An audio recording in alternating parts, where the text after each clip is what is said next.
버럭 터뜨려야 속이 시원할까요? 아니면 꾹 참아야 후회가 없을까요? 화를 내는 게 좋은 건지 아니면 화를 참는 게 좋은 건지 아직 헷갈리시나요?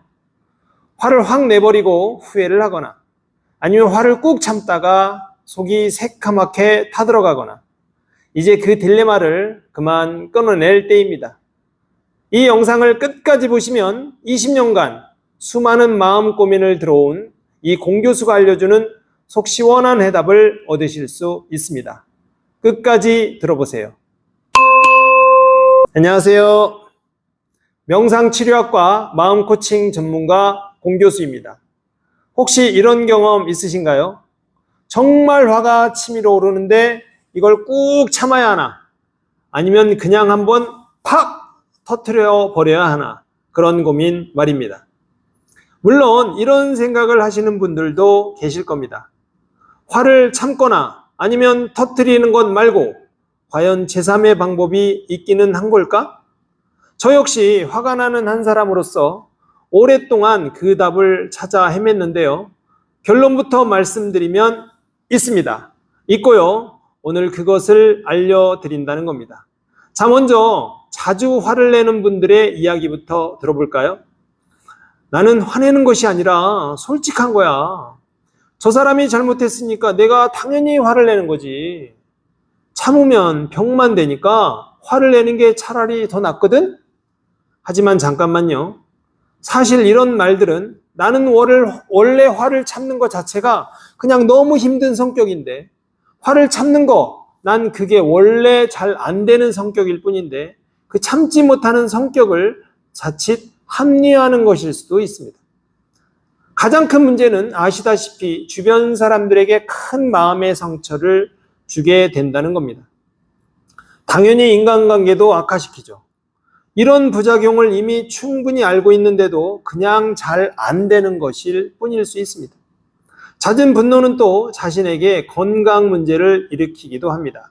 스트레스 호르몬 분비를 촉진해서 심혈관 질환, 두통, 소화불량 등의 신체적 문제를 일으키게 됩니다.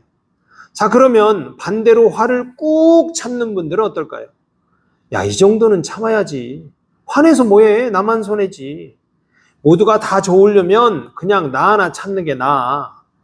경전에서 보니까 이렇게 나오더라고. 화내지 말라. 이렇게.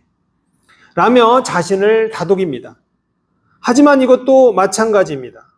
실제로는 자신의 감정을 솔직하게 표현하기 어려운 성격일 뿐인데 싫으면 싫다, 거절을 잘 못하는 성격이 강한 것뿐인데 그러한 성격을 그저 합리화하는 것일 수도 있습니다.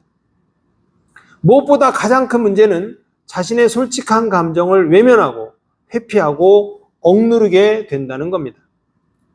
그래서 이렇게 함으로써 점점 내면의 분노는 줄어드는 게 아니라 오히려 시간이 지날수록 점점점 더욱더 커지게 된다는 것이죠. 장기적으로 억눌린 분노는 또 여러 심신의 문제를 일으킵니다. 화병, 우울증, 불안장애 같은 정신건강 문제를 생기게 한다는 거죠. 신체적으로도 만성피로, 면역력 저하 등 다양한 질병의 원인이 될 수 있습니다. 여기서 한 가지 흥미로운 사실을 아시나요? 화를 참는 것과 화를 내는 것이 마치 반대인 것처럼 보이잖아요. 하지만 결국엔 하나라는 겁니다. 생각해 보세요. 화를 폭발시키는 사람도 사실은 참았다가 폭발하는 거 아닌가요? 화를 참는 과정 없이 어떻게 화를 폭발하나요? 자신은 화를 잘 참는 성격이라고 자부할지 모르지만 남들보다 좀 더 화나는 순간이 지연될 뿐이지 결국 폭발하는 순간이 오고야만 합니다. 결국 어떤 결론이 나올까요? 화를 참는 사람도 화를 내는 사람도 다 마찬가지라는 겁니다. 화라는 감정을 건강하게 다루지 못한다는 점에서는 똑같다는 거죠. 그럼 이에 대해서 기존에는 어떤 조언들이 있었을까요? 화가 날 때 심호흡하세요. 감정일기를 써보세요. 숫자를 10까지 세어보세요. 혹시 이런 조언들 많이 들어보셨나요? 하지만 막상 화가 막 치밀어 오르는 순간에는 어떤가요? 잘 되던가요? 이게 전혀 틀린 말은 아닌데 문제는 실전에서 잘 안 된다는 거예요. 지금 잔뜩 열받았는데 숫자를 세라고요? 심호흡하라고요? 이거 쉽지 않습니다. 사실 이런 조언들은 어떤 느낌과 똑같냐면요, 마치 집이 활활 불타고 있는데 물 한 컵을 가져다 주고 끄라고 하는 것과 똑같습니다. 왜 그럴까요? 이건 우리 뇌를 조금만 공부해 보면 알게 되는데요, 화가 나면 우리 뇌에서는 공포와 두려움을 담당하는 편도체라는 부분이 경보를 울리고 활성화가 됩니다. 그러면 어떻게 될까요? 이게 너무 강한 경우에 이성적 판단을 담당하는 전두엽 기능이 일시 정지가 됩니다. 그래서 너무 이성적인 해결책은 현실적인 답이 아니라는 겁니다. 자, 그러면 다소 비현실적인 것처럼 보이는 이런 솔루션 대신에 뭐가 필요할까요? 오늘은 제가 직접 검증해보고 효과를 경험했던 방법을 알려드리고자 합니다. 바로 화를 적절하게 표출하는 것입니다. 우리 유명한 김창옥 교수님의 강연 중에 재미있는 이야기가 하나 떠오르는데요, 아내가 옆집 여자 때문에 화가 잔뜩 난 상황이라고 합니다. 남편이 어떻게 반응할까요? 야, 너도 잘못한 게 있으니까 그 여자가 그랬겠지 라고 하면 어떻게 됩니까? 으이그, 남편이 그래서 남의 편이라고 하는구나, 내가 믿을 사람을 믿었어야지 하면서 이제 그 남편은 이제 바로 미움받고 밥도 못 얻어먹게 되는 것입니다. 그게 아니라 남편이 만약에 아이고 그 여자 정말 나쁜 XX네, 야 당장 그 집으로 가자, 내가 가만히 안 있을 거야, 이게 말이야 우리 와이프한테 뭐라고? 라고 하면 어떻게 됩니까? 와이프가 태도가 금방 바뀌면서 아니야 내가 그 정도까지는 아니야, 참아 여보 하면서 화가 풀린다는 거죠. 왜 이런 작용이 일어나냐면 화가 난 아내의 감정을 남편이 더 격렬하게 공감해 주었기 때문이라는 거죠. 이렇게 감정이라는 건요, 공감해 주면 눈 녹듯이 풀리게끔 되어 있는 것입니다. 맞고 틀리고에 빠지면 안 된다는 것입니다. 여기서 남편이 했던 그 역할을 이제 누가 하면 됩니까? 바로 그렇죠. 내가 내 자신에게 하면 된다는 겁니다. 이게 바로 셀프 공감법의 핵심입니다. 화가 난 나를 비난하거나 억누르지 말고 온전히 공감해 주라는 거죠. 자, 그럼 실제로 어떻게 하는 건지 차근차근 알려드리겠습니다. 화가 막 난다. 그러면 어떻게? 첫째, 조용한 나만의 공간을 찾으세요. 화장실이든 차 안이든 빈방이든 상관없습니다. 둘째, 화가 난 내 감정을 마음껏 표현해 보세요. 진짜 열받네. 어떻게 이럴 수가 있어. 야, 진짜 나도 화날 만하다. 이렇게 말하면서 소리를 쳐도 되고 혼잣말로 쏟아내도 됩니다. 마치 화난 아내를 남편이 더 크게 공감해 주듯이 내가 내 자신의 속상한 마음을 더 알아주는 거죠. 셋째, 이것은 남한테 화내는 게 아니라는 점 기억하십시오. 오로지 내 자신에게만 집중해서 내 감정을 인정하고 받아들이는 과정입니다. 이렇게 하면 어떻게 될까요? 마음속에 긴장이 풀리고 정화되는 느낌을 받을 수 있습니다. 그리고 하나 더, 분노가 나쁜 감정이라고 생각하시나요? 따라서 분노하고 있는 나 자신이 잘못된 상태라고 생각하시나요? 그런데 바로 그 생각이 잘못된 거 아시나요?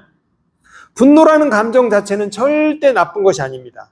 나를 보호하려는 자연스러운 반응이죠. 따라서 분노하고 있는 나 자신도 나쁜 사람이 아니게 됩니다. 분노하는 나, 이 두 가지가 잘못된 것도 아니고 나쁜 것이 아니라는 것을 아는 게 대단히 중요합니다. 그럼 진짜 중요한 건 뭘까요? 그건 그 분노를 어떻게 다루느냐는 거죠. 분노를 참지도 말고 바로 그 사람에게 표출하지도 말고 적절한 시간과 공간에서 표출하면서 스스로 공감해주면 된다는 것입니다. 자, 여러분은 길거리를 가다가 갑자기 소변이 마려우면 어떻게 하시나요? 바로 볼일을 거기서 보시나요? 아니면 좀 참았다가 화장실이라는 적절한 공간을 찾아서 그 욕구를 해소하시나요? 그겁니다. 소변의 욕구 자체는 아무 죄가 없듯이 화가 나고 있는 그 감정 상태 자체는 아무 잘못이 없습니다. 다만 잘못이 있다면 소변의 욕구를 그 즉시 길거리에서 풀어버리는 것이 문제인 거죠. 마찬가지로 화가 난 감정을 즉각적으로 현장에서 상대방에게 풀어버리는 것이 문제일 뿐입니다. 풀지 말라는 것이 아닙니다. 조절을 하라는 것입니다. 잠시 참을 수 있습니다. 그 정도는 할 수 있습니다. 그리고 적절한 나만의 시공간에서 화가 난 나를 알아봐 주라는 거예요. 공감해 주라는 거죠. 이게 바로 뭘까요? 분노 에너지를 건강하게 해소하고 마음의 평안을 찾는 새로운 길입니다. 이게 바로 감정의 주인이 되고 마음의 주인이 되고 인생의 주인도 되는 방법이라는 것입니다. 자, 이제 한 번 더 정리하고 마치겠습니다. 자, 화가 났다. 어떻게 하실 건가요? 일단은 상대방에게 즉각적으로 화를 내지 않습니다. 그 다음엔 어떻게 할까요? 지금 바로 공간 이동이 가능하면 이동을 합니다. 여건이 어려우면 어떻게 하죠?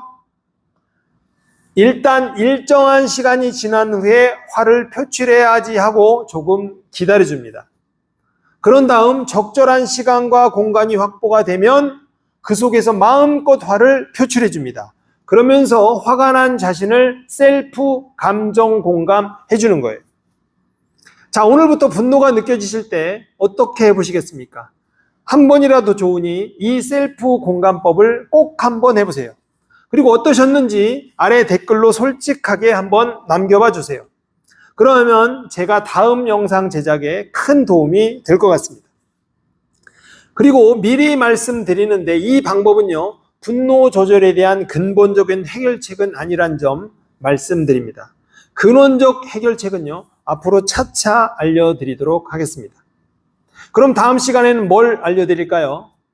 오늘 배우신 셀프 공감법에 주의점이 하나 있습니다. 그걸 알려드릴 거고요. 그리고 중요한 꿀팁 하나를 더 알려드리도록 하겠습니다. 다음 내용이 궁금하시다면 구독과 알림 설정을 꼭 해놓으시고요. 다음 시간에 다시 만나기로 하겠습니다. 감사합니다.